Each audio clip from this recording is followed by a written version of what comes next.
Começa mais uma edição do JR 15 Minutos, o podcast da Record TV que aprofunda as notícias que mais mexem com a nossa vida.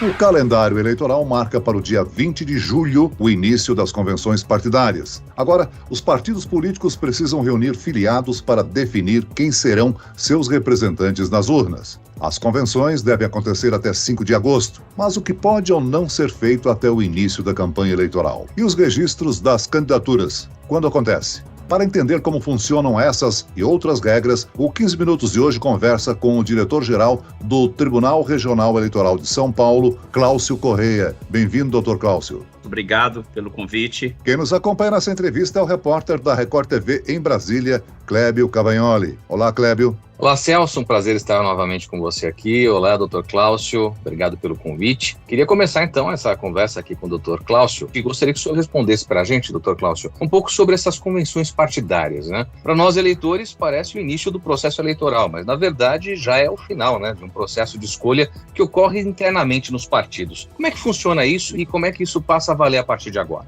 Muito bem, prazer, Clébio, conversar também com você aqui. A convenção partidária, ela é uma grande assembleia, né? Como você bem falou, é uma reunião dos filiados partidários para ali escolherem os seus candidatos, tanto para as eleições majoritárias, né? Para presidente, para governador, para senador e também para as eleições proporcionais, deputados estaduais e federais. A partir dessa grande assembleia, que pode ser, inclusive, feita de maneira presencial, virtual ou híbrida, ali, entre aqueles filiados do partido ou de uma federação, definem, né, em convenção, quem são os respectivos candidatos. Agora, doutor Cláucio, qualquer filiado, a qualquer tempo, pode disputar a possibilidade de concorrer em nome do partido? Há limite de idade? Sim, tem os requisitos, né, para ser candidato. Nacionalidade brasileira, está com seus direitos políticos em dias, tem a questão da idade, por exemplo, para presidente e para senador, vice-presidente também, né? Tem que ter no mínimo 35 anos, né? Para governador e vice-governador, 30 anos, e para deputado estadual ou federal, 21 anos. Se fosse uma eleição municipal, 18 anos para vereador. Doutor Cláucio, a gente sabe que depois dessa escolha, né, oficialização dos candidatos, os partidos têm um prazo para registrar as candidaturas na Justiça Eleitoral. Até quando isso pode acontecer e quais são as razões, né, os impedimentos para que uma candidatura seja registrada? A partir da convenção, a partir de que é celebrada essa convenção, registrada em ata, os partidos ou federações já podem solicitar o requerimento das candidaturas. Isso é feito por um sistema da Justiça Eleitoral que é disponibilizado para cada partido eleitoral chamado Candex. Então ele não precisa esperar o último dia, que é 15 de agosto. A gente dá esse prazo de 15 de agosto para que exatamente ali seja juntado toda a documentação de cada um daqueles candidatos que foram ali escolhidos naquela assembleia, naquela convenção partidária. A gente sabe que até que a convenção oficialize as candidaturas, não se pode ter nenhum tipo de campanha, né? O que é proibido, portanto, doutor Cláucio? Qualquer campanha só pode ser realizada a partir do dia 16 de agosto. Isso vale tanto para comícios, campanhas com materiais impressos dos seus candidatos e também na internet a partir do dia 16. Qualquer tipo de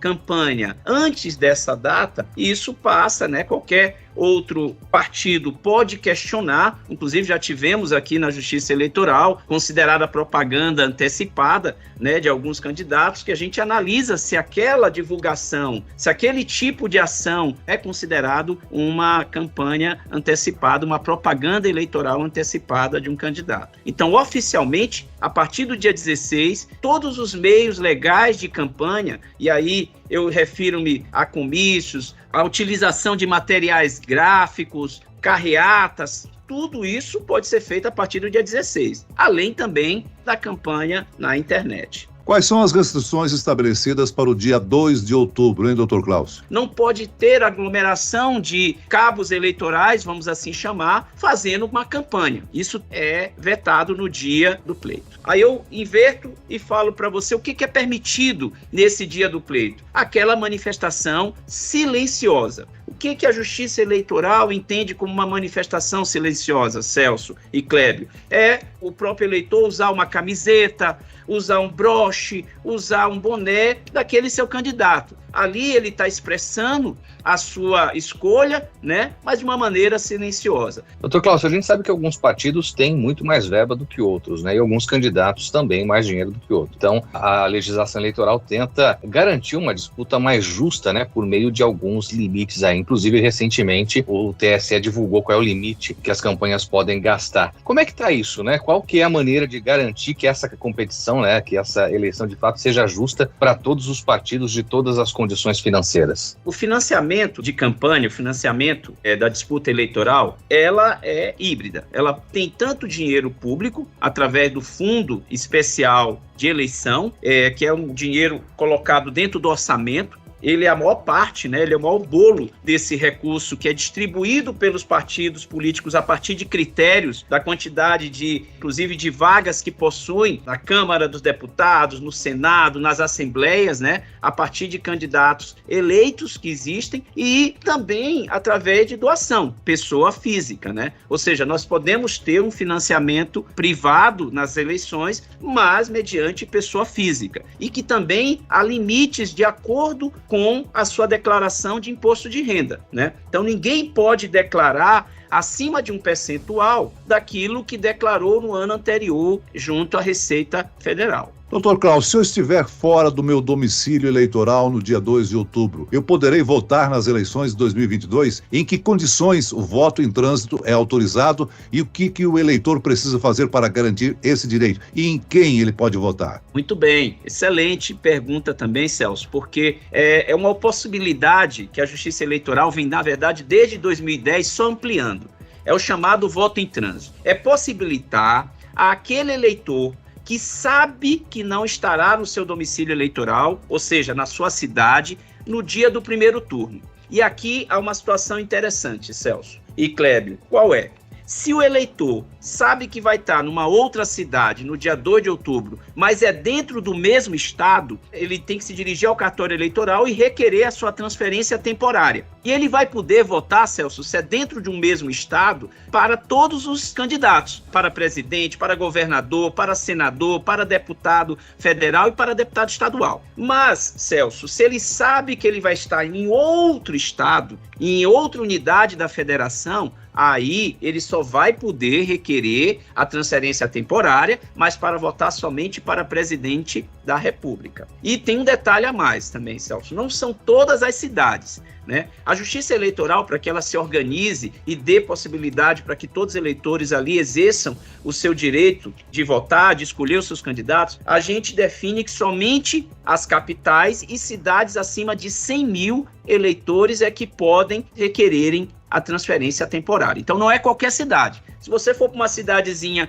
pequenininha como Borá, por exemplo, que tem 1.040 eleitores, ali você não vai conseguir fazer a transferência temporária e, consequentemente, votar. Agora, doutor Cláudio, o cidadão que está no estrangeiro vai votar para presidente? Sim, ele também cumpriu o prazo. Todos aqueles que se alistaram ou solicitaram a transferência do seu título para votar no exterior, a gente também ali possibilita a esses eleitores, são criadas sessões eleitorais de acordo com esse número de eleitores que ali estão definidos para poder também exercer a sua democracia. Só para esclarecer, doutor Cláudio, como é que vai ser essa votação? Através de uma urna ou através de voto por correio? Sempre urna eletrônica, né? Nosso sistema é um sistema eletrônico de votação e em todo o país, inclusive no exterior, onde haverá sessões eleitorais, nós vamos usar nossas urnas eletrônicas, né? Nós não temos votação por meio de correio ou votação impressa, em papel. Doutor Cláudio, tem dois pontos muito polêmicos que envolvem esse período de eleições, né? O primeiro deles é a questão da prisão, né? Não pode haver a prisão de qualquer eleitor dias antes e dias depois da eleição. Então, eu queria que o senhor explicasse exatamente o que a lei diz sobre isso e também a questão da lei seca, né? No dia da votação, a proibição da venda e consumo de bebidas alcoólicas. O que realmente não pode, 3 dias antes, são aqueles mandados de prisão. Mas os crimes em flagrante, esse sim, o delinquente, a pessoa que está cometendo um crime, ela pode ser presa em flagrante. Inclusive, por exemplo, boca de urna, né? Realizando boca de urna nos locais de votação. Então, essa pergunta é muito importante para esclarecer aos cidadãos que, na verdade, pode haver prisão. Só pode haver prisão em flagrante. Tá? E em relação a essa questão do uso de bebidas alcoólicas no dia do pleito, isso não é competência da Justiça Eleitoral. Na verdade, em cada estado, o governo do estado, através da Secretaria de Segurança Pública, define, se proíbe no dia do pleito, né, emite um decreto colocando a proibição do uso de bebidas alcoólicas no horário das eleições, ou seja, das 8 até as 17 horas. Em São Paulo, já faz algumas eleições que realmente não são mais editadas esses decretos, proibindo o uso de bebida alcoólica. Doutor Cláucio, é a Justiça Eleitoral que combate ou elimina o chamado vício que existe principalmente no exterior de transportar eleitores? Sim, nós regulamos a permissão, Celso, para alguns casos de transporte de eleitores, que aí é feito pela própria Justiça Eleitoral, né, em parcerias, ou a gente, muitas das vezes, loca esse veículo, faz uma parceria com algum órgão público para disponibilizar. Agora, o candidato, Celso, esse não pode transportar eleitores, né, se beneficiando desse transporte para angariar votos, né? Isso é totalmente vetado e a gente que fiscaliza, obviamente, quando chega ao conhecimento da Justiça Eleitoral, qualquer cidadão pode denunciar, o Ministério Público pode denunciar, e aí é feita toda uma ação em relação a esse candidato ou a esse partido que se valeu desse transporte indevido de eleitores no dia do pleito. Doutor Cláucio, faltam menos de 3 meses para as eleições 2022. E a partir do dia 30 de agosto, o eleitor poderá consultar o seu local de votação pela internet, pelo aplicativo, e vai ter bastante tempo aí para planejar o seu voto. Além disso, há um assistente virtual em aplicativos de mensagens, né, que reúne informações sobre as eleições. Como usar essa ferramenta, hein, doutor? A Justiça Eleitoral, ela vem buscando por todos os meios, Celso, alcançar todos os tipos de eleitores, né? Em especial os jovens que hoje são muito antenados, muito ligados nessa área virtual. Nós temos um chatbot, um número da Justiça Eleitoral, no qual qualquer cidadão do Brasil inteiro ele pode fazer consultas sobre as eleições, sobre o local de votação dele, confirmar que ele está regular, né? Ou seja, ele pode se valer através do WhatsApp, de um número do WhatsApp da Justiça Eleitoral, e também ele pode se valer pelo aplicativo que nós estimulamos muito, principalmente de um tempo para cá, do nosso aplicativo e-Título, né? O e-Título é uma ferramenta que vem sendo disponibilizada para todos os eleitores que assim quiserem baixar nessas lojas de aplicativo, e ali ele também tem um documento oficial, se ele já fez a biometria, inclusive ele vai ter lá a foto dele, e esse documento é válido em todo o território, inclusive ele pode utilizar como um meio de identificação esse e-Título. Ou seja, o smartphone com o e-Título substitui aquele cartão do título de eleitor? Sim, exatamente. Até mais ou menos 4 anos atrás, nós tínhamos, né, o título de eleitor num documento oficial, né? E aí migramos para essa plataforma digital através do e-Título, e hoje, a bem da verdade, o eleitor pode imprimir o seu título de casa, num papel A4, num papel sulfite, né? Então, descaracterizamos aquela necessidade do documento oficial e passamos a dar outras oficialidades para esse tipo de documento, como o aplicativo e como a própria impressão. O importante é nós termos como confirmar que esse é aquele eleitor que, de fato, está comparecendo para votar. O e-Título é o bastante, não preciso levar uma cédula de identidade. Se o e-Título tiver a foto, não precisa. Agora, se o e-Título dele não tem a foto, e você pode perguntar, mas por que não tem a foto? Só está completo no e-Título para aqueles eleitores que já fizeram o seu cadastramento biométrico, ou seja, que nós coletamos a biometria dele. Então, nesse caso, o eleitor pode comparecer apenas com o e-Título. Vai estar lá a foto dele, inclusive, Celso, ele vai ser convidado a colocar os dedos para, assim, estar habilitado para votar lá na urna eletrônica. Agora, aquele eleitor que não tem a foto no e-Título, ele vai ter que levar um documento com foto. Muito bem, nós chegamos ao fim desta edição do 15 Minutos. Eu quero aqui agradecer as informações do diretor-geral do Tribunal Regional Eleitoral de São Paulo, Cláucio Corrêa. Muito obrigado, doutor. Obrigado a todos vocês, estou à disposição. E agradeço a presença do repórter da Record TV em Brasília, Clébio Cavagnoli. Obrigado, Clébio. Imagine, eu que agradeço, Celso, sempre um prazer. Esse podcast contou com a produção de David Bezerra e dos estagiários Lucas Brito e Cátia Brazão. Sonoplastia de Marcos Vinícius. Coordenação de conteúdo Camila Moraes, Edivaldo Nunes e Deni Almeida. Direção editorial Tiago Contreira. Vice-presidente de jornalismo Antônio Guerreiro. E eu, Celso Freitas, te aguardo no próximo episódio. Até amanhã.